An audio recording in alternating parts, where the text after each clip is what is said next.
Bueno, bienvenidos a todos. Buenas tardes nuevamente a los que no saludé todavía. Vamos a dar comienzo entonces a esta charla, que tenemos el honor de tenerla a Gabriela, una compañera ya permanente de este grupo y que siempre nos ilumina, y la bienvenida a Jorge también por su predisposición para disertar sobre el proyecto de suspensión de la unidad económica agraria en la provincia de Santa Fe. En primer término va a disertar la doctora Gabriela Landa, que ella es abogada, especialista en Derecho Agrario y docente de grado y posgrado de la Facultad de Ciencias Jurídicas y Sociales de la Universidad Nacional del Litoral, coordinadora académica de la carrera de especialización en Derecho Agrario también de la Facultad de Ciencias Jurídicas y Sociales de la Universidad Nacional del Litoral, y el señor Jorge Alberto Carbone, que él es ingeniero agrónomo, egresado de la Facultad de Ciencias Agrarias de Esperanza, perteneciente a la Universidad Nacional del Litoral. Así que bueno, le damos la palabra a Gabriela, que ya va a hacer una introducción, y ya luego entre ellos dos se ponen de acuerdo para darnos esta charla, y después vamos a abrir un tiempo de preguntas y respuestas para que podamos intercambiar opiniones.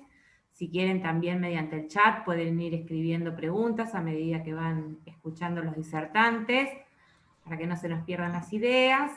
Y tenemos, bueno, el tiempo que ya con Gabriela y Jorge lo hablamos, vamos a tratar de que ellos expongan en aproximadamente 40 minutos. Yo les aviso cuando ese tiempo se esté por dar, para que ustedes puedan manejarlo y hacer un cierre.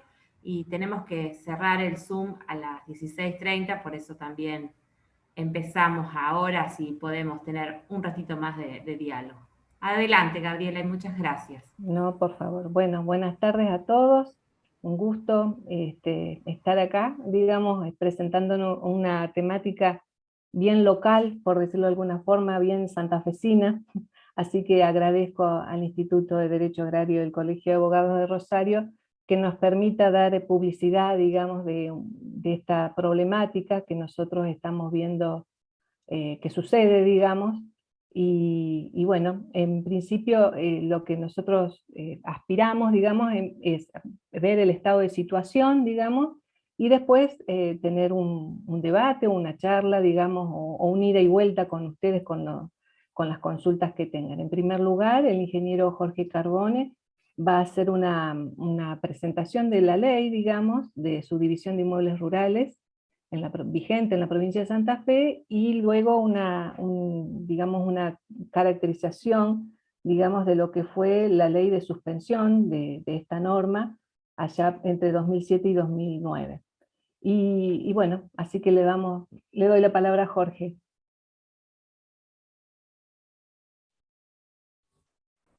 Bueno, buenas tardes a todos, y coincido en el agradecimiento Instituto por dejarnos participar y expresar nuestra opinión con respecto al nuevo proyecto de ley. Comparto pantalla. Perdón, ¿qué tal se escucha el audio de esta máquina? Bien, Jorge. Se escucha un poquito bajito por ahí, pero un poco se bajo, escucha. sí.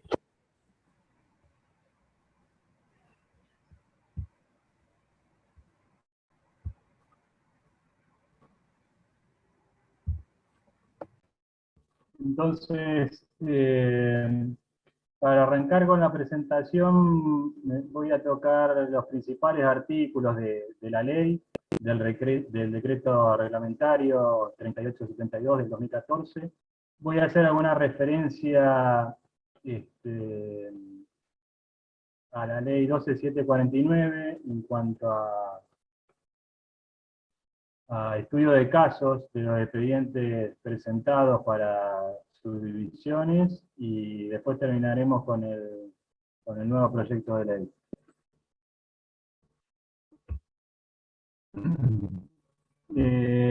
No voy a, tiene 40 y pico artículos la ley, me voy a detener en los 4 o 5 principales, desde el punto de vista del concepto de unidad económica y las cuestiones prácticas, y también la vamos a ver reflejada en el decreto.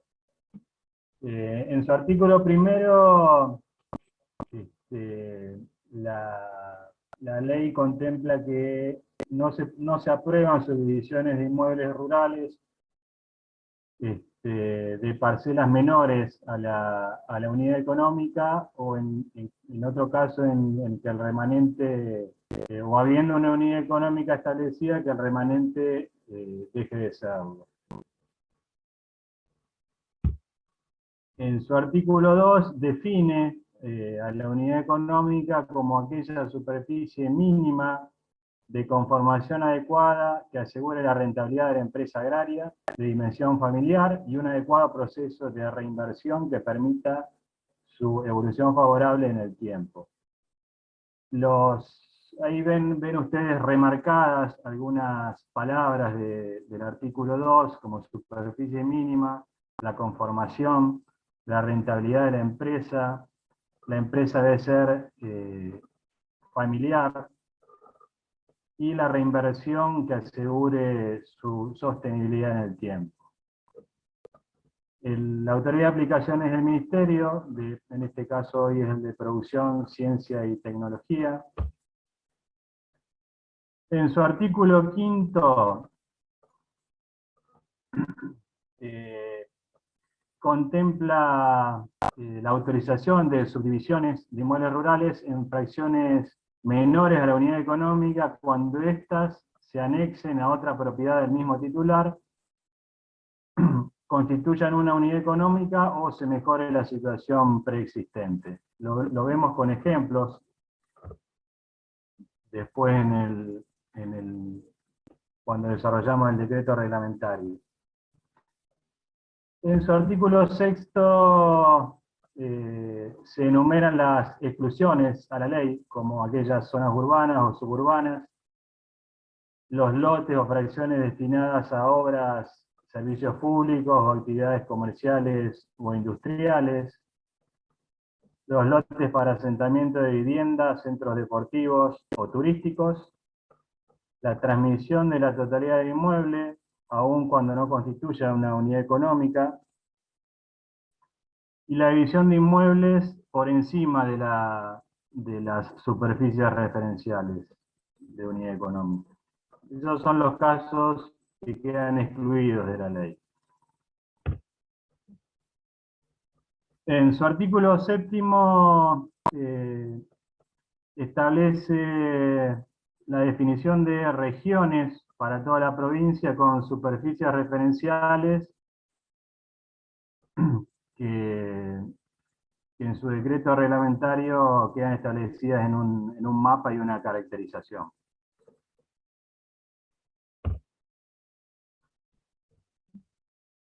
El decreto reglamentario data del 2014, es el número 3872, y entre los considerandos se citan las necesidades de los productores, las necesidades reales de los productores que deben compatibilizarse con el interés general de la comunidad santafesina, garantizando dimensiones adecuadas de los inmuebles para que sean rentables económicamente y sustentables en el tiempo. También se citan los cambios. Recordemos que el anterior decreto era del año 1995, pasó bastante tiempo, hasta el 2014. Entonces se citan los cambios en el sistema de producción, los adelantos tecnológicos en cuanto a mejoramiento genético, a parque de maquinaria, las nuevas formas de producción. Entonces las nuevas formas de producción también en cuanto a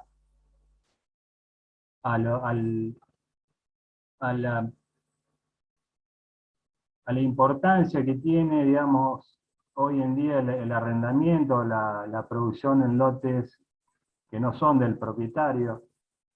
Entonces hoy se permite la anexión de lotes a distancia. El desarrollo de actividades no tradicionales. Antes estaba la mirada puesta sobre las actividades corrientes de las regiones, de las distintas regiones. Hoy se contempla también actividades de tipo microemprendimiento están contempladas en el nuevo decreto. Y esta herramienta se espera que sea válida para solucionar problemas de condominio no deseados. Como espejo en el articulado de la ley, entonces, especifica, da un poco más de detalle en el artículo 2 en cuanto a la definición de unidad económica.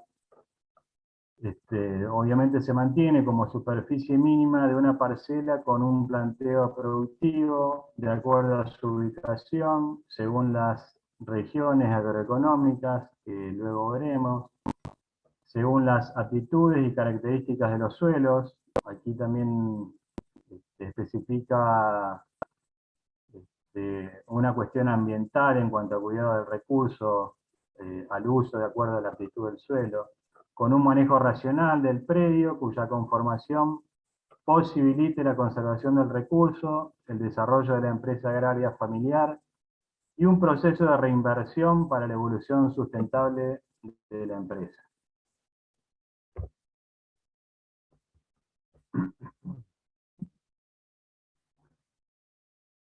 En el artículo 5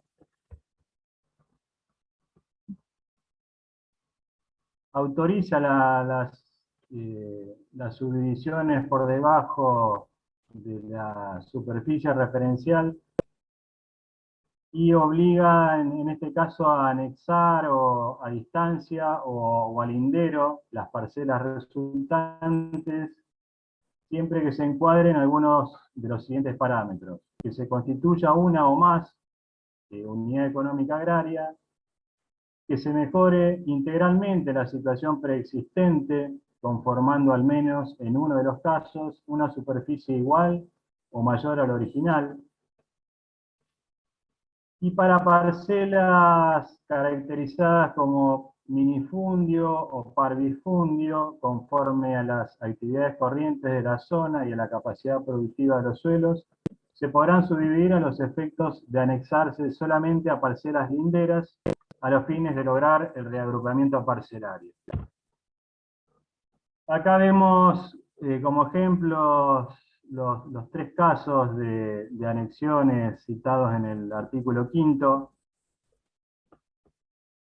Tenemos en el cuadrante superior izquierdo, tenemos el primer ejemplo, que serían dos lotes originales. Están ubicados en una zona con una superficie de referencia de 120 hectáreas.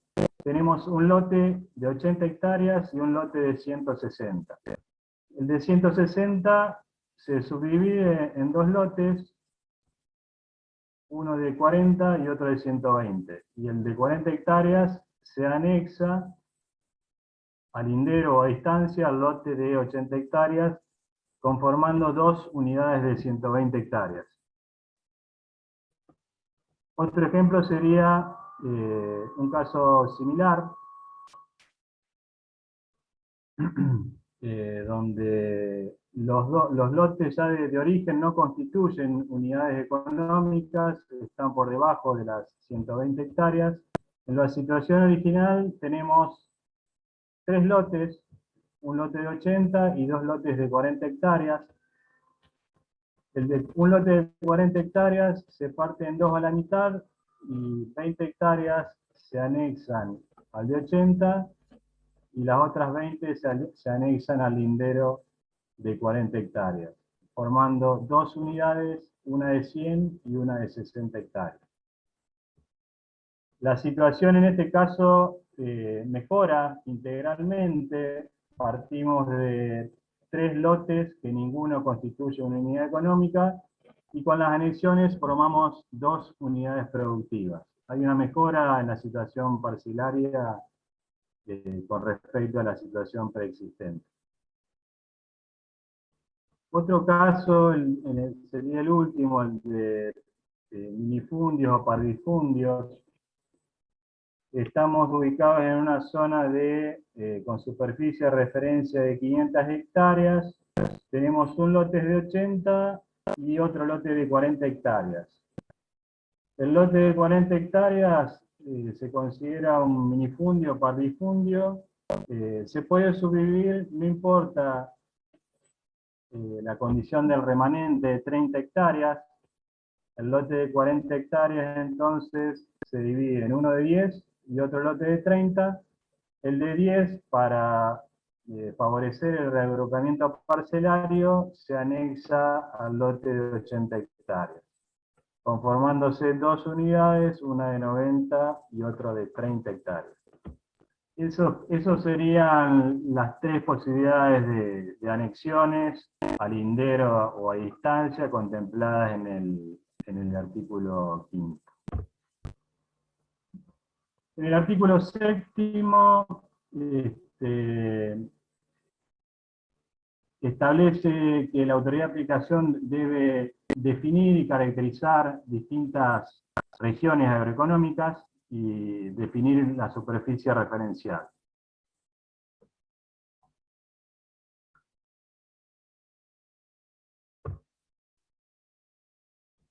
Para ello, se valió de mapas de suelo de INTA en cuanto a capacidad productiva de las tierras de la provincia de Santa Fe, en una escala en 1 en 250.000. Hoy nosotros disponemos, y el público en general dispone del visor de GeoINTA, que para gran parte de la provincia está en una situación de detalle, en una escala 1 en 50.000, y los bajos submeridionales están en una escala en 1 en 250.000. Entonces, a partir de esos mapas y de la caracterización que se ha hecho de la provincia, se establecen 9 zonas. En el anexo 2 están caracterizadas las 9 zonas. Aquí lo vemos a la derecha en el mapa de la provincia, con distintas coloraciones. La zona 1 corresponde a 2.500 hectáreas, incluye a los bajos submeridionales, caracteriza el ambiente, caracteriza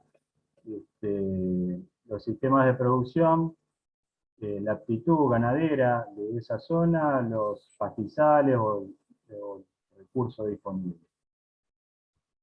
La zona 2 está en un color azul un poco más claro, ahí lo marco con el puntero, es toda esta zona, todo este anillo que bordea a los bajos. Perdón, la zona de 2.500 los bajos y toda la isla, el sector de isla de la provincia, sobre la costa del Paraná. La zona 2 corresponde a 1.500 hectáreas, es una zona de una posición un poquito más elevada que la de los bajos submeridionales, también con aptitud ganadera sobre campos naturales y ganadería extensiva. La zona 3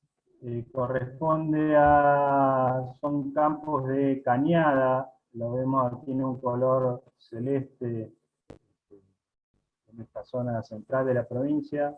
Son todos campos de cañadas del centro provincial. La zona 4, en el extremo suroeste de la bota, corresponde al extremo del departamento General López, con suelos de aptitud bastante heterogénea, desde aptitud agrícola o muy buena capacidad productiva, intercalados con suelos vinculados a cuerpos de agua, a lagunas, con aptitud ganadera. Debido a ello, digamos, la superficie de referencia, por ser tan manchoneado, los campos, la superficie de referencia es 400 hectáreas.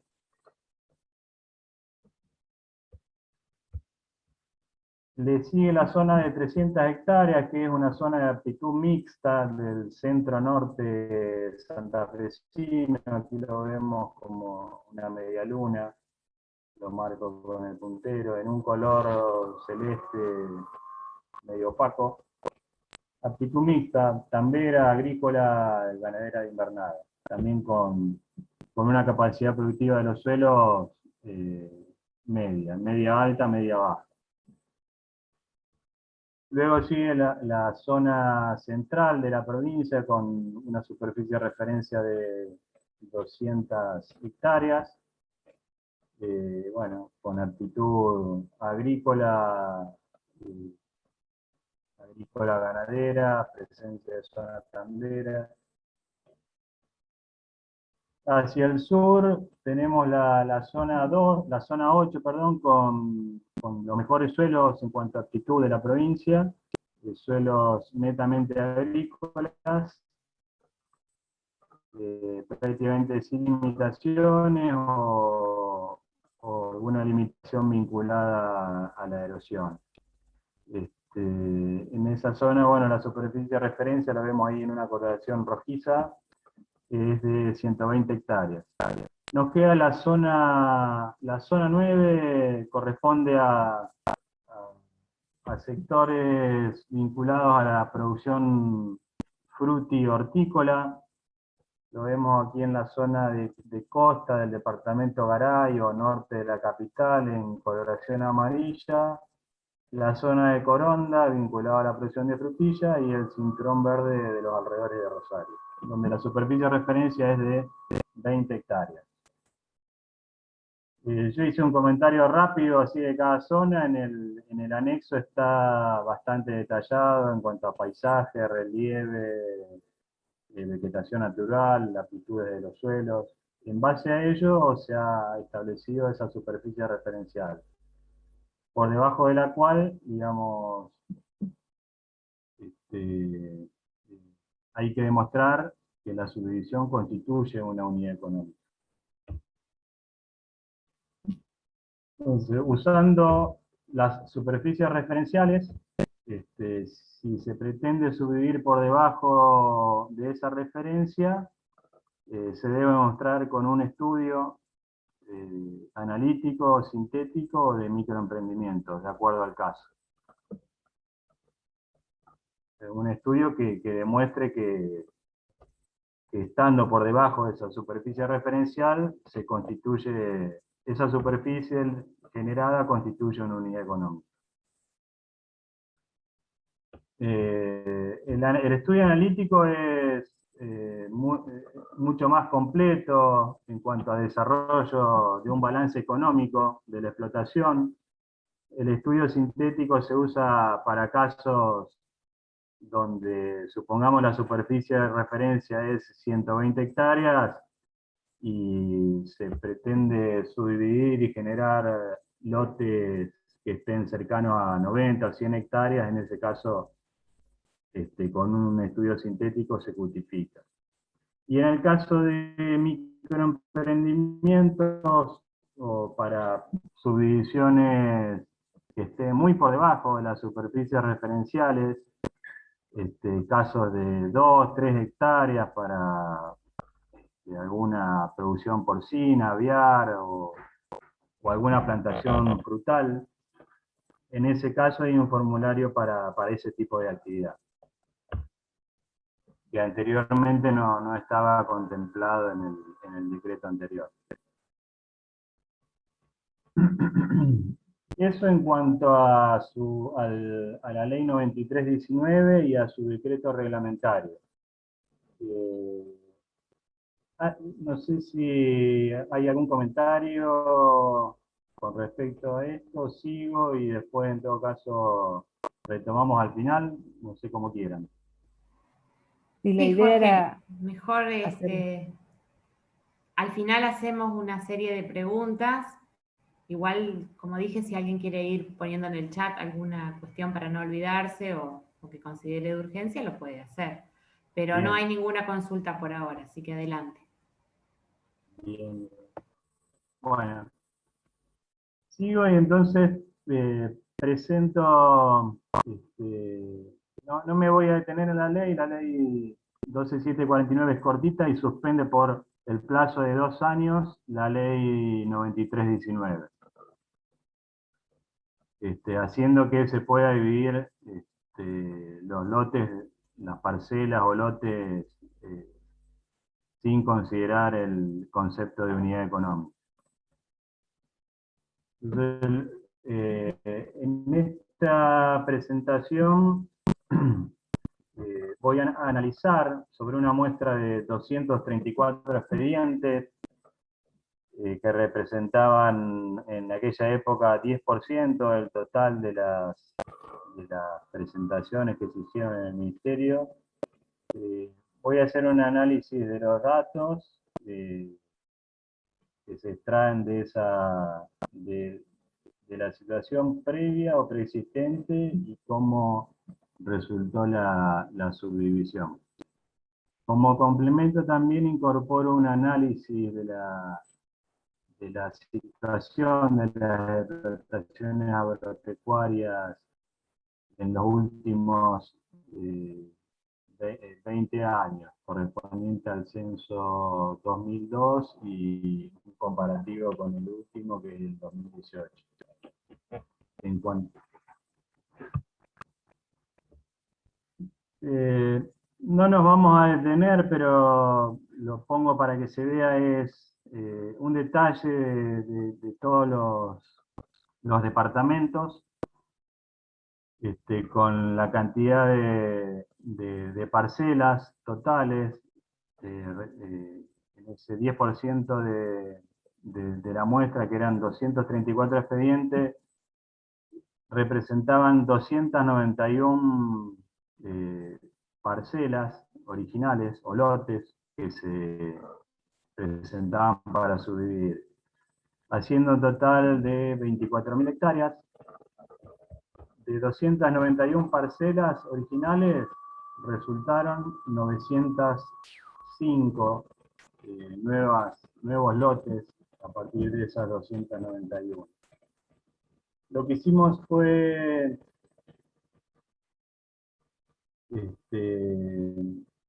categorizarlos por rangos de tamaño o escala de lotes generados, hasta 15 hectáreas, entre 15 y 30, de 30 a 60 hectáreas y más de 60 hectáreas. Entonces, de este cuadro bastante detallado nos detenemos en los números totales de la provincia.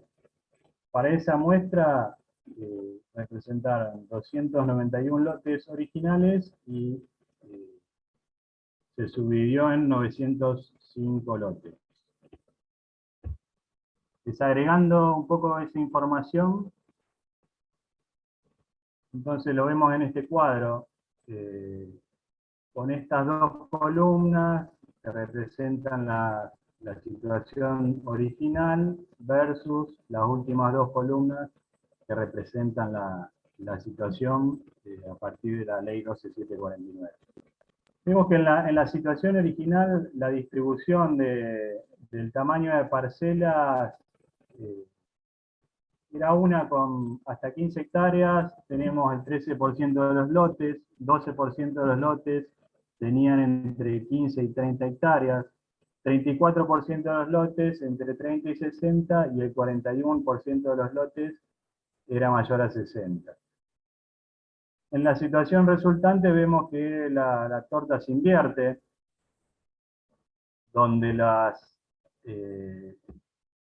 el tamaño de lote o los lotes más pequeños tienen una representación mucho más importante. Con los lotes de hasta 15 hectáreas representan el 56%, los lotes que siguen en la escala entre 15 y 30, el 25%, entre 30 y 60 el 14%, y los más de 60 el 6%. Entonces, volvemos a los totales, eran 291 lotes y se generaron 905 lotes. Eso representa un incremento en el parcelamiento de 211%.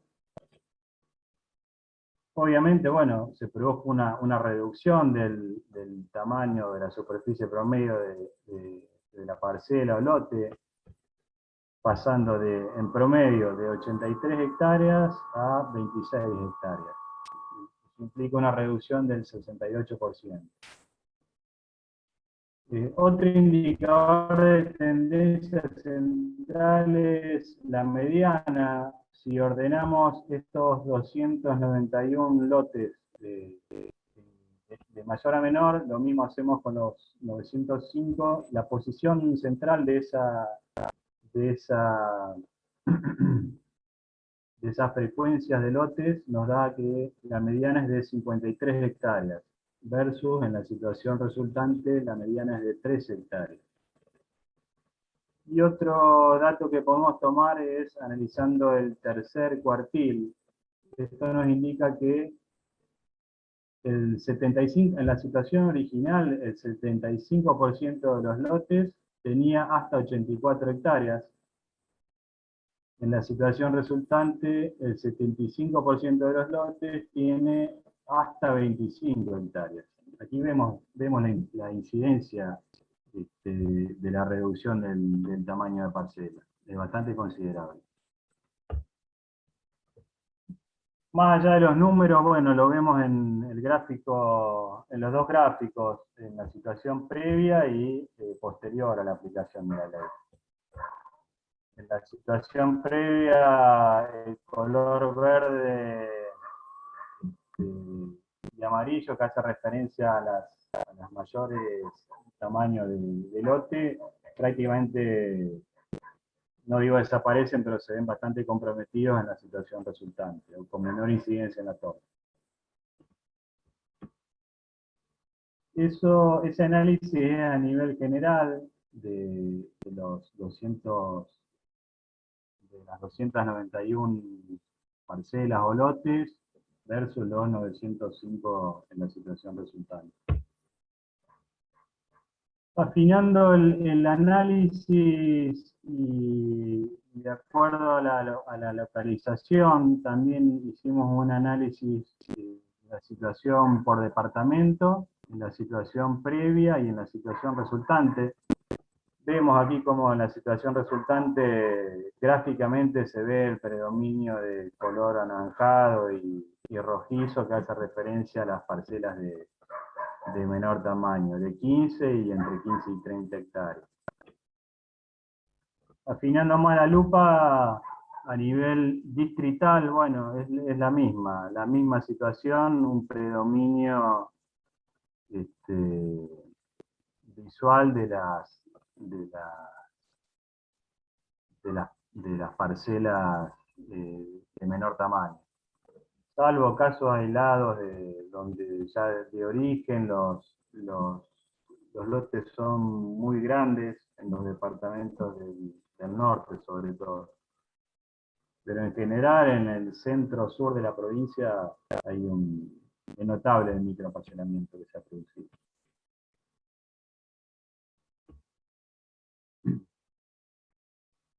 Eso fue el análisis de los resultados de la aplicación de la ley. Como complemento y en base a informes del Instituto Provincial de Estadísticas y Censos, traigo a colación qué es lo que está pasando con la situación de las explotaciones agropecuarias y sus parcelas en los últimos casi 20 años. Censo 2002 versus Censo Nacional Agropecuario 2018. Bueno, ¿qué considera explotación agropecuaria para la realización del censo? Es una unidad de organización de la producción con superficie no menor a 500 metros cuadrados, independientemente del número de parcelas. En este caso considera parcelas a terrenos no contiguos. No es el mismo concepto catastral de parcela o lote, pero lo vinculamos también al tamaño de la explotación, así que no sirve el término parcela. Pero no es el mismo término para el censo, para los censos, que a nivel catastral, que es el que se contempla en la ley. Entonces la explotación agropecuaria produce bienes, tiene una dirección que ejerce la gestión y utiliza alguno o todos de los medios de producción, tanto la mano de obra como los bienes durables. Entonces aquí definimos explotación agropecuaria o empresa y qué es una parcela para los censos. Yo presento esto para la provincia de Santa Fe, pero se extiende a toda la pampa húmeda el mismo fenómeno, el fenómeno de concentración de la tierra. Lo que vemos en el comparativo censo 2018 versus censo 2002 es una reducción de casi el 30% de las explotaciones agropecuarias, con un incremento del 20% en la superficie promedio de las explotaciones agropecuarias. La cantidad de parcelas total se ha reducido, por esa concentración, se ha reducido un 12% y el promedio de parcelas por explotación ha crecido un 25%.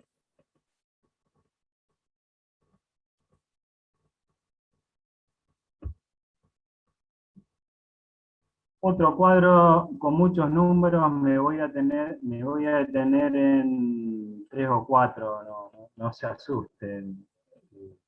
Lo que vemos que en la provincia de Santa Fe, aquí lo vemos remarcado, las explotaciones agropecuarias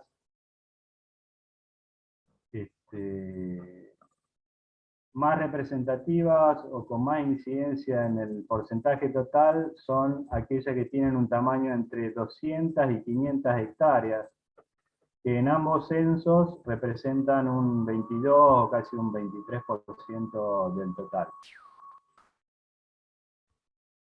En cuanto al área cubierta, la mayor área la cubren empresas entre 1.000 y 5.000, con un total con un 37, entre 33 y 37% de acuerdo al censo del total del área explotada. Otros datos a analizar los vemos en la reducción de las explotaciones agropecuarias. Lo dijimos anteriormente, en total representa casi un 30%, pero vemos que en las menores escalas de producción las reducciones son importantes. En la escala de 5 a 50 hectáreas se ha reducido de un 37,4%, casi un 35% de reducción en la cantidad de explotaciones agropecuarias en la escala de 50 a 100 hectáreas, y en la escala de 100 a 200 hectáreas casi un 34%. Entonces, las escalas de menor tamaño son las que tienden a desaparecer.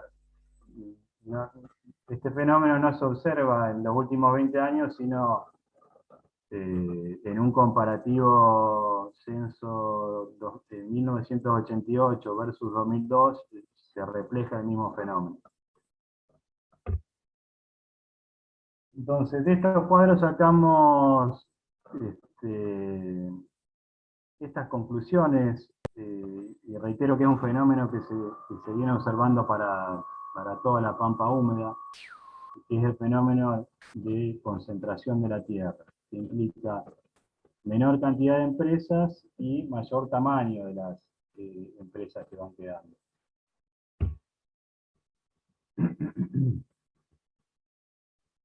En cuanto al...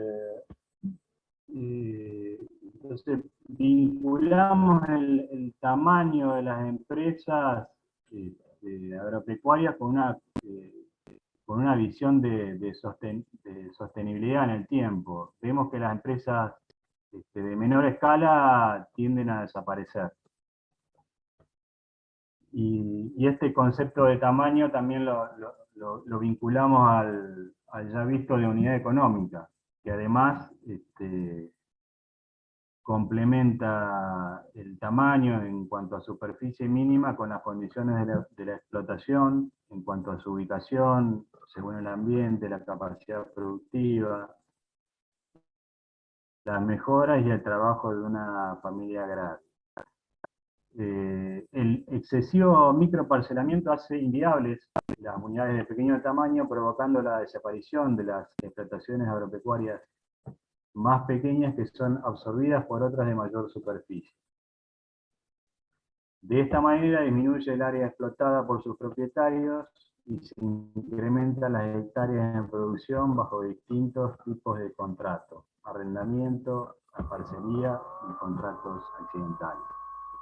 Entonces vemos, no es una cuestión de tamaño, de división del condominio, vemos que cada vez se van incorporando más cuestiones, más allá de la mera consideración de la superficie o no.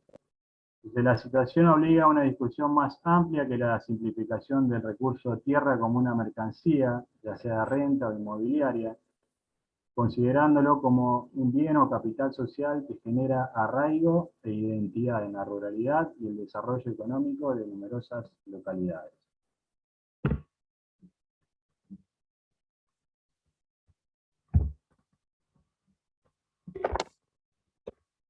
Hasta ahí fue la consideración entonces de los principales artículos de la ley, su decreto, la ley 93/19, su decreto reglamentario, la situación a raíz de la suspensión con la ley 12.749, y nos queda discutir el nuevo proyecto.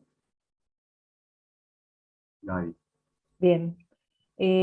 Bueno, en principio, digamos, estos números que presenta el ingeniero Jorge Carbone son bastante ilustrativos de la situación que ya ha pasado la provincia de Santa Fe cuando se dio, efectivamente, cuando se sancionó la ley, la 12.749, que nosotros le llamamos, que permitió la libre división, digamos, entre condóminos, para los condominios existentes y para las sucesiones en trámite que devinieran de un condominio.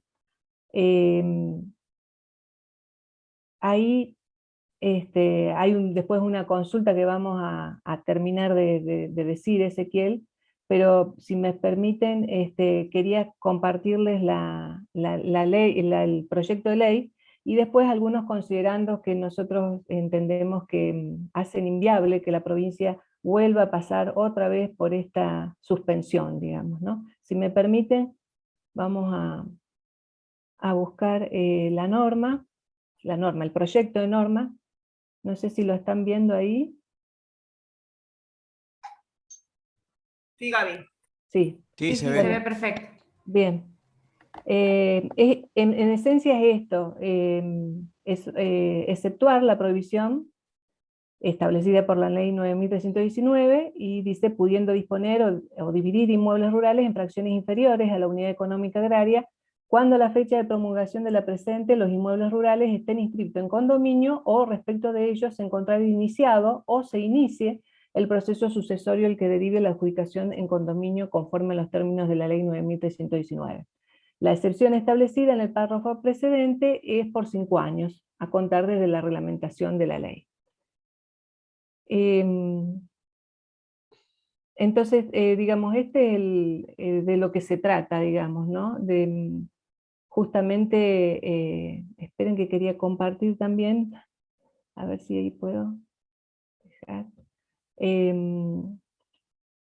Es decir, lo que nosotros vemos con preocupación es que si en 2 años ocurrió lo que Jorge, ¿no es cierto?, mostraba respecto de la subdivisión, ¿qué va a ocurrir ahora si se sanciona una ley que justamente disponga por 5 años esta suspensión?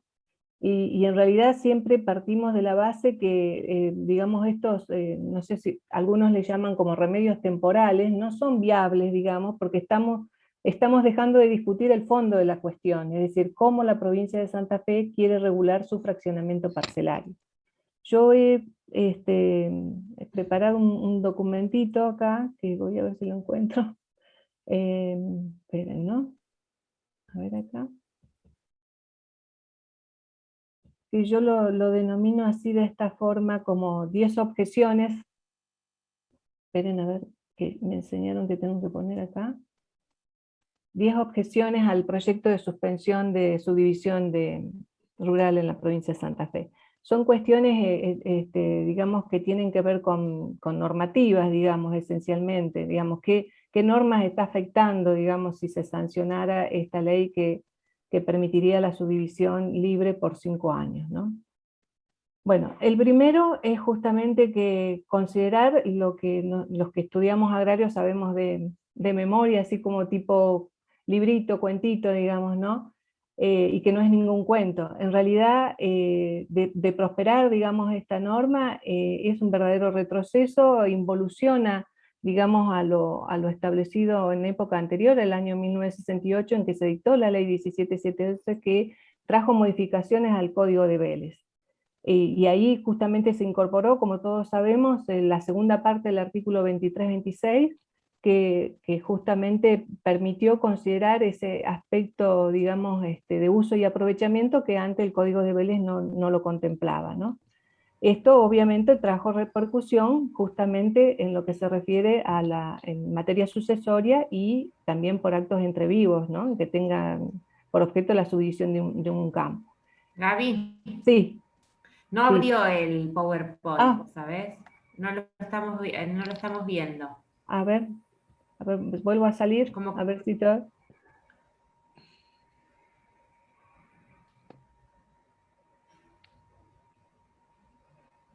Ahí, ahora ¿no? sí. Bien. Ahora Sí, sí. sí, ahora sí. Perdón. A No, ver está ahí. bien.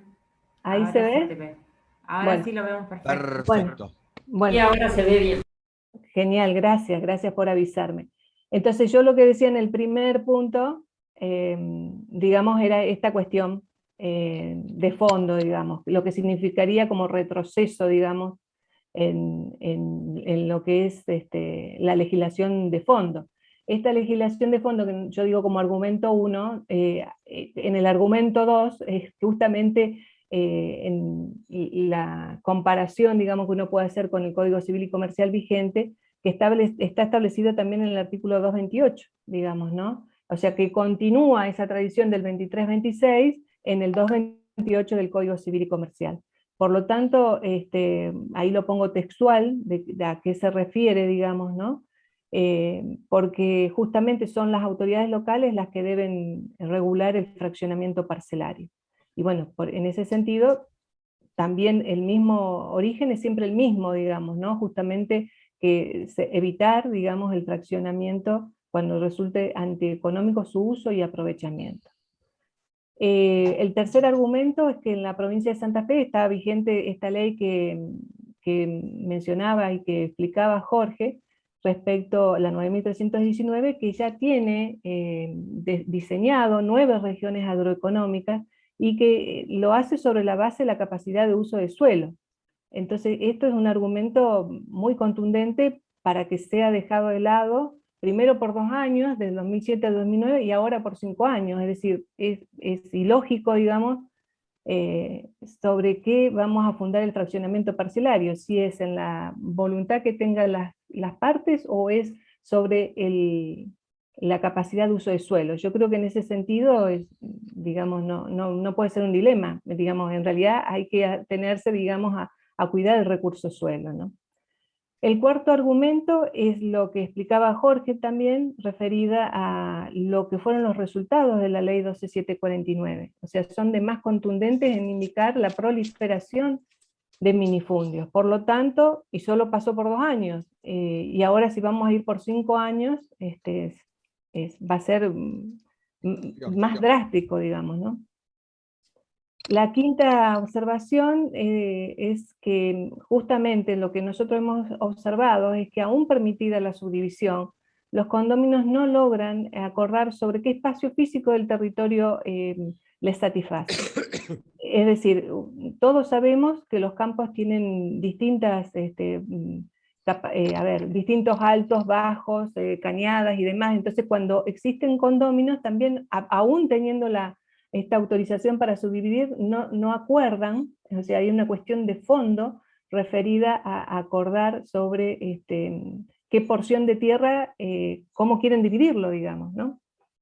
Aparte, por otro lado, en una proyección de aumento de la población de este tipo es insostenible en el tiempo, porque justamente como una vez lo escuché decir en uno de los encuentros del Instituto de Derecho Agrario de Rosario, al profesor Guerra Daneri de Uruguay, no hay nada que reproduzca la tierra, digamos, ¿no? Por sí misma no se reproduce. Entonces tenemos que acordar de qué forma la vamos a usar, nada más, simplemente eso, digamos, ¿no?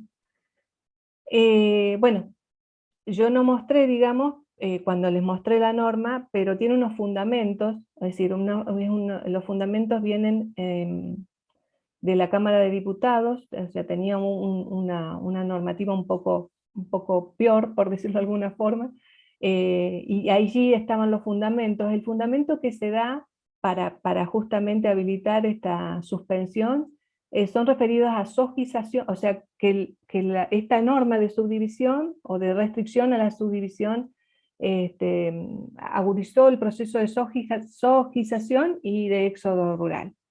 Y bueno, y vieron cuando se utilizan estos términos como muletillas, digamos, uno se da cuenta enseguida que son utilizados con ese sentido. El proceso de zojización no tiene que ver con esta ley, digamos, en principio, tiene que ver con otros aspectos que son económicos y rentables, digamos, ¿no?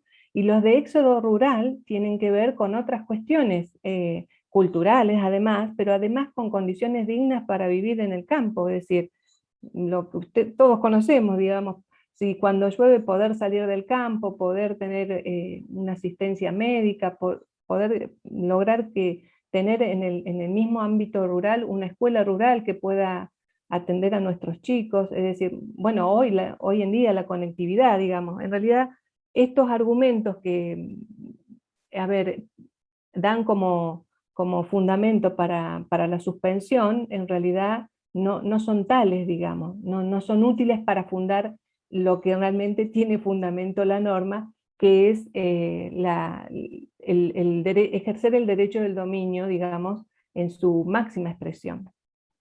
El tercer argumento, muy importante, es justamente este principio de no regresión, que está vigente en nuestro derecho y que conlleva la obligación de no retroceder y no afectar los umbrales y estándares ambientales ya adquiridos, es decir, no derogar o modificar normativa vigente en la medida que esto signifique disminuir, menoscabar de cualquier forma negativamente el nivel actual de protección. Nosotros estamos diciendo, la ley vigente lo que protege es la capacidad de uso del suelo, en eso se fundamentan las regiones agroeconómicas. Por lo tanto, no podemos ir en contra de ese estándar ya logrado. Si hay otro estándar mejor, bueno, charlémoslo, digamos, ¿no? Pero si la norma está fundada en la capacidad de uso del suelo, no podemos retroceder, digamos, en esa protección. El argumento 8 hace referencia a, bueno, lo que es impropio, lo que yo dije al principio, que la excepción y la temporalidad no merecen un tratamiento legislativo, en este caso, en donde estamos hablando del recurso natural suelo, ¿no? Hay otros problemas que sufrimos en el ámbito rural, digamos, ¿no? Que tienen que ver con el avance de la urbanización, con cuestiones, digamos, no resueltas o resueltas en resoluciones ministeriales y demás, pero que realmente hacen muy complicado, digamos así, la vida en el ámbito rural. El argumento 9 es mencionar justamente que consideramos, digamos, que la norma vigente, la 9319, con su decreto reglamentario del 2014, permite dar respuesta a las subdivisiones rurales basada en el argumento de la capacidad de uso de suelo, porque además permite subdivisiones, ya sean estas de carácter, digamos, cuando se desarrolla una actividad de tipo extensiva o intensiva, pero además recepta la posibilidad de excepcionar, como bien decía Jorge en la norma, cuando se desarrollan en el ámbito rural actividades que no son agropecuarias, como son comerciales, que es una estación de servicio, una industria, habitacionales, es decir, cuando esto ocurra en el ámbito rural, se excepciona de la ley 9.319 y se da intervención a otras reparticiones digamos, de la provincia de Santa Fe, en el caso de... se le da intervención al Ministerio de Ambiente y Cambio Climático por el tema digamos, de la categorización ambiental que pueden tener estas actividades no agropecuarias, y también al Ministerio de Infraestructura, Servicios Públicos y Hábitat, referido a que estas actividades tienen que desarrollarse en un lugar en donde no se inunden, es decir, va a lograr aquí en el Ministerio de Infraestructura, a través del área competente, la factibilidad hídrica, lo que se llama, ¿no? Producido todo eso, con todos esos avales, se puede realizar esta actividad comercial, industrial, habitacional, ¿no? Y bueno, el último argumento es referida a que justamente los límites a la subdivisión de la tierra se basan en lo que dice el artículo 228 del Código Civil Comercial, que habilita a las autoridades locales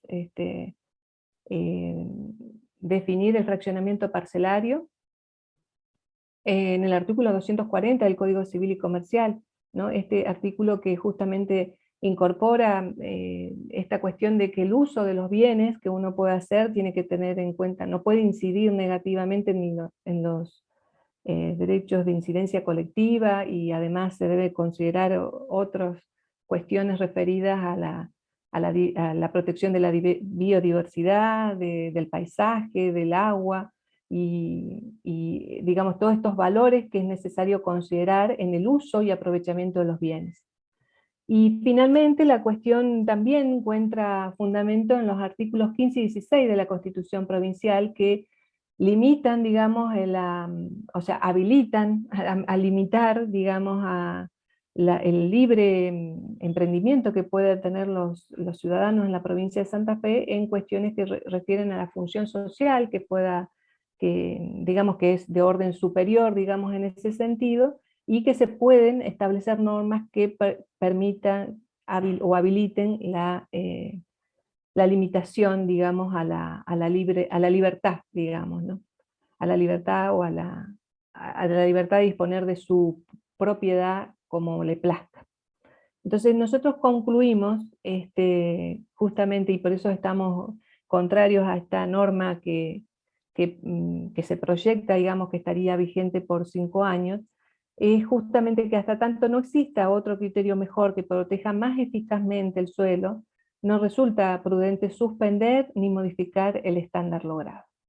Así que bueno, esos son los argumentos que nosotros entendemos, y así lo hemos hecho en las oportunidades que hemos tenido, justamente para ir en contra, digamos, de este proyecto de ley que ya tiene media sanción, o sea, surgió de diputados con media sanción en un formato un poco distinto, luego pasó a senadores, hizo cambios y ahora volvió a diputados, y bueno, a nosotros nos sirve mucho, digamos, este espacio para charlar con ustedes, para ver también qué opinan, así que bueno, si les parece abrimos el debate. Andrea. Gracias, Gaby, muy clara, como siempre, a los dos, muchas gracias primero. Pero hay una consulta si el proyecto está subido en la página de diputados o en algún lugar, es público, se puede conocer. Yo no lo he visto en la página, pero se los puedo pasar, digamos, porque nosotros lo hemos tenido de la Comisión de Constitucionales, o sea, ese es el proyecto, digamos, así que los interesados, y yo les puedo dejar mi mail o a través de ustedes, yo no tengo problema, se los puedo pasar. Bien, bueno, sí, después lo podemos compartir entonces, si alguno lo requiere. Igual, perdón, ahí en el PowerPoint se alcanzó a ver 2 artículos, no sé si era mucho más extenso que eso. No, tiene esos 2, Mariano. Claro. Es como la 12749 que conocimos, que también tenía 2 artículos. Claro, sujeto a reglamentación. Es la misma, la misma fuente, digamos, y la misma característica la norma. Son 2 artículos, con eso es suficiente para romper, digamos, esta ley básica, digamos, ¿no? Madre. Bien, justamente Mariano hacía 2 preguntas en Sí, el chat. sí, si querés las hago en Dale. voz alta. Que veo que también preguntaron recién dónde se originó el proyecto, en qué sector, o no sé si es del Poder Ejecutivo o directamente de legisladores. Y la otra pregunta es si había alguna postura o opinión expresada por parte de las entidades gremiales rurales. El proyecto surgió de la bancada socialista, pero esto, independientemente digamos, nosotros que tenemos años en esto, hemos visto que el de la 12749 había surgido de la bancada justicialista. Es decir, que ocurre algo asombroso, digamos, o no sé, o ocurre nada más en nuestro país, no sé cómo decirlo, pero hemos visto esas cuestiones. Es decir, independientemente de dónde surgen, que también es importante para ver si hay coherencia o no, digamos, en ese sentido de los distintos sectores, vemos que es algo que recurrentemente se plantea, cada tantos años, se plantea esta cuestión de libertad de división, digamos, ¿no? Y creo que en principio a veces está fomentado por algún sector al no conocer la norma de fondo, digamos, porque en realidad la norma de fondo tiene muchas habilitaciones, digamos, más con la reforma, con el decreto reglamentario del 2014. Pero creo que hay un desconocimiento de ese tipo, y además hay un desconocimiento de que en realidad la base de esta norma es la capacidad de uso del suelo. Y entonces, si hay otro parámetro mejor, bienvenido sea. Pero mientras tanto no haya un parámetro mejor, ese tiene que ser, a nuestro juicio, sostenido. Y la otra cuestión, Mariano, que vos preguntabas es si las entidades se habían... No se han, digamos, por lo menos que yo sepa, no se han expedido. Cada otro Había- argumentos que... Perdón. Perdón, quería agregar a lo que menciona Gabriela en cuanto al desconocimiento también. Hay una cuestión de beneficios para actividad privada, de escribanías, de agrimensores y de productores que a lo mejor son legisladores. Claro. ¿Cuándo fue? En el 2008, 2007, que también tuvimos una lucha similar en contra, infructuosa, porque salió la ley después, ¿no? Vimos claramente lo que está expresando el ingeniero Carbone, ¿no es cierto? Ahora, Sí, yendo a lo... perdón, pero que además es una causa que tiene pocos defensores, porque si uno piensa, digamos, a quienes le pueden llegar a interesar a favor o en contra de que salga la ley, los que más van a estar interesados son los que de alguna manera los benefician su interés privado. Y el resto, digamos, o los afecta poco, nada, digamos, más allá de, obviamente, de una cuestión de interés general y de bien común, ¿no? Pero me cuesta pensar en, digamos, un interés concreto que pueda ser fuerte a la hora de oponerse a un proyecto como este, y llevándolo al punto de vista jurídico, procesal, me parece que el mismo problema se enfrenta a la posibilidad de una declaración de inconstitucionalidad, ¿no? Porque ahí hay que encontrar justo una legitimación activa en una causa concreta en el que se aplica la ley, más allá de después las cuestiones de fondo, ¿no? Que pueden llegar a ser discutibles o no. Tal cual. Sí, yo resalto también la cuestión de desconocimiento de la normativa actual, porque en la práctica, si bien yo pasé un mapa de regiones con, a ver si vuelvo, con superficies que a lo mejor llama la atención, 2.500 hectáreas. Bueno, el que conoce los bajos submeridionales no se asusta porque es un desierto de pajonal, digamos, salitrales, pero esas superficies son referenciales. No es que no se puede, hay un montón de casos que se subdivide, y vamos a lo que es la zona agrícola del centro-sur, o sea, hay subdivisiones con estudios que justifican de lotes agrícolas de 65 hectáreas, 70 hectáreas, se pueden justificar. 2.500 hectáreas en el norte, bueno, esa es una superficie referencial. Se puede justificar con un estudio que un lote por debajo es un lote de alrededor de 1.000 hectáreas, 1.200 hectáreas, se puede justificar. Yo evalúo también los estudios agroeconómicos, así que, y llevo algunos números actualizados y modelos, así que en la práctica es bastante común, digamos, no es que está ese límite y no se puede pasar por debajo del límite. Lo mismo con las anexiones y desanexiones, ahí hay una consulta. La anexión debe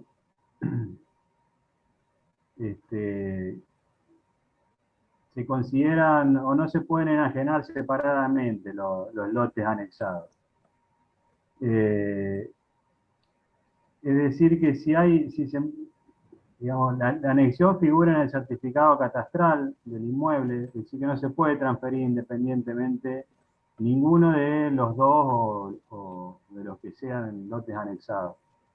En caso que se quiera modificar esta situación, y bueno, se analiza un nuevo planteo de la situación, se desanexa tal lote y se compensa con otro nuevo, o se modifica, o se hace una nueva mensura, pero las desanexiones también es algo común, o cambio de anexión.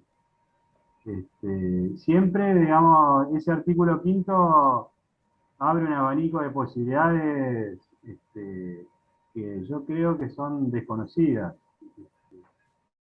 Pero en la práctica, vuelvo entonces, están esos límites de superficie de referencia, que son unos límites referenciales por debajo de lo cual se puede justificar una superficie adecuada a una explotación con un estudio agroeconómico. Y después las anexiones también permiten, sobre todo, digamos, la movilidad o el mercado inmobiliario, y también da una solución a nuevos herederos. Pero en la práctica es cotidiano. Todas las semanas hay casos de desanexiones, nuevas anexiones. Bueno, y también por debajo de la superficie referencial es factible demostrar, dentro de ciertos límites, obviamente, para cada región, es factible demostrar que constituye una unidad económica. No es algo tajante. Sí, si me permiten, porque vi una consulta de Candela sobre si no sería este el momento justamente de discutir otras alternativas que se podrían dar a los justamente, digamos, propenden de sacarse de su porción y otros que quieren reagruparse. La ley 9.319 tiene en su artículo 13 referido a que quien adquiera un inmueble rural, digamos, para constituir una unidad económica, tiene una exención impositiva por 5 años. Eso obviamente no se ha planteado nunca, es algo que debería hacerse, digamos, pero también la misma norma, el mismo artículo refiere que digamos, se faculta a la autoridad de aplicación a diseñar mecanismos que permitan subsidios o acceder a créditos para que se produzca la compra, digamos, de esa porción que uno está interesado en deshacerse y otro está interesado justamente en conformar ese reagrupamiento parcelario. O sea que como tantas veces hemos visto, no es que hay que diseñar nuevas normas, hay que aplicar las que están, en principio. Y después, justamente, si no son susceptibles de aplicación, modificarlas si no responden, digamos, a las necesidades reales, digamos, ¿no? En forma contundente, repetir que no es una solución la suspensión. Tenemos que discutir otras cosas, si se quiere reformar la norma o lo que fuere, pero la suspensión no es una solución, digamos. Yo lo que veo respecto a la vez anterior, en estos 14 años, una situación de defensa jurídica que ha incorporado elementos, más allá que después nadie le hace caso, ¿no? El tema del principio de no regresión está clarísimo. Es decir, el principio de no regresión que es la contracara del principio de progresividad, que fue digamos, que está en el artículo 4 de la 25675 y que fue muy tratado en la cumbre de Río +20 en el 2012. Este principio de no regresión, que se trae de los tratados de derechos humanos, dice que cuando hay un derecho adquirido, en este caso un derecho humano adquirido, siendo que es una herramienta de ordenamiento territorial, el retroceso está absolutamente vedado. De hecho, la Corte usó ese mismo argumento en otro ámbito, por ejemplo, para declarar inconstitucional el artículo 106 de la Ley de Trabajo Agrario respecto al RENATL y al RENATEA, que le sacaban a los trabajadores el manejo de la obra social. Yo creo que por ese lado está clarísimo, ¿no? Que es como yo lo dije en La Capital, que me llamaron ayer, no sé si lo sacaron o no, que es un atentado a la sustentabilidad el proyecto este de ley, claramente, ¿no? Pero después están los intereses individuales y como nadie le da demasiada importancia, yo creo que eso lo han aprobado así en la Cámara, más o menos como vino, ¿no es cierto? Nadie le ha dado importancia a esto, yo me lo imagino en la situación, ¿no? No. En interés general no hay nadie que lo esté defendiendo o que haya un interés demasiado expreso, ¿no? Por eso preguntaba respecto a lo que dice Luis, ¿cuál fue el tenor de las reformas? Porque es raro que haya reformas en la Cámara de Senadores, porque, digamos, el que tiene el interés lo plantea, consigue las mayorías y dale que va. O sea, ¿qué se reforma puntualmente? En realidad, digamos, surge de diputados con la posibilidad de que se pueda subdividir no solamente el condominio existente, ni el que surge de una sucesión en trámite, sino el que se origine a partir de actos entre vivos. Eso surge así de diputado y logra media sanción. Va a senadores y senadores lo acota a lo que conocemos como la 12749, o sea, lo acota, claro, lo hace, pero lo hace, hubiera sido peor el otro, digamos, si hubiera salido, porque justamente yo puedo generar un condominio y entonces puedo dividir. No, ¿se entiende la diferencia? Sí. Claro.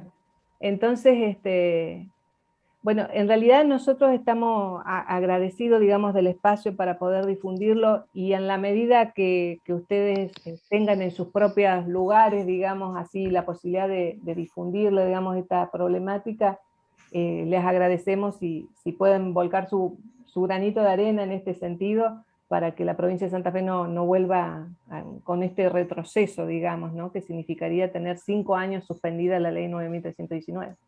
Además, Gaby, uno conversando con productores sobre todo, ¿no? Que son los interesados directos, observa una gran confusión con lo que se dice del proyecto y con lo que en realidad se busca. Se engaña, digo yo, se engaña entre comillas con el discurso, porque hay muchos productores que sabemos que tienen problemas en la subdivisión de los campos por las herencias. O sea, hay un derecho sucesorio agrario que tiene un debate muy grande que dar, pero que no es a través de la unidad económica justamente, o que se contraponen intereses que hay que jurídicamente poner en juego y que tienen que ver con los intereses ambientales, del cuidado del suelo, de los recursos naturales, de la sustentabilidad de la empresa, que en la particularidad de cada sucesión los condóminos no lo ven, o sea, tienen otros problemas inmediatos, que resolver, que es el problema de la división justamente de la herencia y de sus partes. Entonces, me parece que hay también a propósito, de alguna manera, una confusión de los discursos, que cada uno en su problemática cotidiana lo mira desde diferentes puntos. Está bueno esto de hacer un poco de docencia, digo, de qué significa la unidad económica, o sea, que no es un capricho de cantidad ni de no división. Claro. Por eso hago un aporte ahí en eso. Si uno, digamos, proyectara la necesidad de que el establecimiento productivo quede en manos de los productores propietarios, que sería mucho más sustentable para todo en realidad, cuán beneficioso sería establecer mecanismos con, qué sé yo, créditos largos, con tasas subsidiadas, para que el productor que se va a quedar con el campo pueda salir a pagar en plata la hectárea para subdividir la porción que le corresponda al resto de los herederos, pero pueda salir con dinero para comprárselos. Hoy no hay un mecanismo por parte de, digamos, como política de Estado, en definitiva, que le permita al productor que quiere hacerse de la tierra, porque el otro ya no produce más, porque se fue, porque es un heredero distinto, a poder pagarle al otro lo que le corresponde y que esa unidad económica continúe. Hoy lo que se da es una imposibilidad absoluta de comprar, porque el precio de la hectárea es tan pero tan caro, que, bueno, y la rentabilidad es tan larga, es decir, para recuperar la inversión se demora tanto y no hay donde sacar un crédito, que es imposible. Entonces, esa puja, ante la ausencia de políticas estatales en esa materia, da lugar a que, bueno, evidentemente haya triunfado la existencia, con la existencia de todos estos proyectos que buscan la subdivisión. Pero por eso digo, yo pienso en el reagrupamiento. En vez de pensar en el reagrupamiento, estamos buscando cómo seguir dividiendo. También la atribución preferencial, que antes del Código Civil es una herramienta, pero hace falta la plata, como Claro. vos decís, Tal cual. el crédito atrás. Creo que tenemos que ir cerrando por la hora, ¿no es cierto, Andrea? Porque nos pidieron, hay otros clientes para el Zoom del colegio a las 4:30. Seguro, Sí. sí. Yo únicamente un ejemplo que a veces a la gente le clarifica mucho con respecto Sí. a los problemas de los condóminos. Es decir, es lo mismo que cuando tenemos una casa y ocurre ¿no? Es decir, no le va a uno, al hijo no le va al baño, al otro al antebaño, al otro a la cocina, o sea, no hay esa pretensión. Bueno, acá estamos hablando también de una unidad económica, esa es una unidad habitacional, esta es una unidad económica. Entonces, justamente, tenemos que respetar la funcionalidad que tiene, porque si no lo estamos desnaturalizando, lo estamos, ¿no? Dividiendo en forma impropia, digamos, ¿no? Gracias por el tiempo de todos. Gracias, Instituto. No, gracias a vos, Gabriela y Jorge, a los dos. Así que Luis, Muchas gracias, Gabriela y Jorge. Luis, si Gracias. querés cerrar. No, simplemente vos, la palabra del agradecerles a presidente. ambos. Un saludo grande, gracias por preocuparse por estos temas que en definitiva son del interés de todos, y gracias a todos los participantes. Así que lo estamos esperando dentro de 14 días, que el doctor Fernández Bussi va a exponer sobre el tema de los biocombustibles, la situación actual, dentro de una nueva etapa de estas jornadas preparatorias de ese encuentro de colegios de abogados sobre derecho agrario, 13º, que no pudimos hacer en el 2020, pero bueno, lo hemos estado haciendo un poco, creo, con todas estas jornadas. Un abrazo grande a todos. Muchas gracias a todos y nos vemos en unos días. Ya los vamos a Ya mandar está. la invitación. Gracias. Gracias. Chao, hasta luego.